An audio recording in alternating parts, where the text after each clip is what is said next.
Hi everyone, today we are going to discuss how to write mixed numbers, nombor bercampur based on diagrams, right? So rajah berlorek telah diberikan, kita nak kenal pasti bagaimana nak tulis nombor bercampur. So pertama sekali, nombor bercampur mesti ada satu nombor bulat kan? Jadi kita kira berapa gambar rajah yang telah dilorekkan sepenuhnya. So sepenuhnya kalau kita lihat ada 1, 2, 3, 4, 5, 6, 7 gambar rajah semuanya yang telah dilorekkan sepenuhnya. Jadi nombor bulat di depan 7. Kemudian kita tengok gambar rajah yang akhir sekali itu, kita kira berapa bahagian yang berlorek. So yang itu 1, jadi pengangka dia jadi 1. Kemudian setiap gambar rajah ni ada berapa bahagian semuanya yang berlorek dan tidak berlorek. 1, 2, 3, 4, 5. 5 bahagian semuanya. Jadi itu kita punya penyebut. Okay. So for number 2, we're going to count how many parts are shaded all together, like the whole diagram. How many full diagrams are shaded?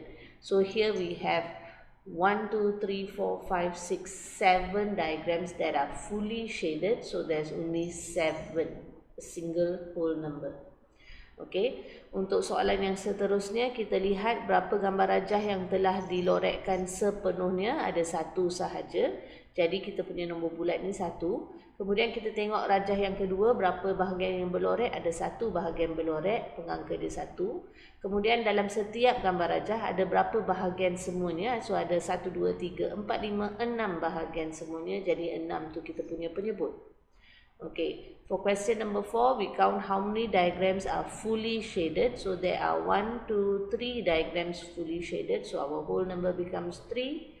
In the last diagram, count how many shaded parts. So we have 1, 2, 2 shaded parts. So 2 becomes our numerator.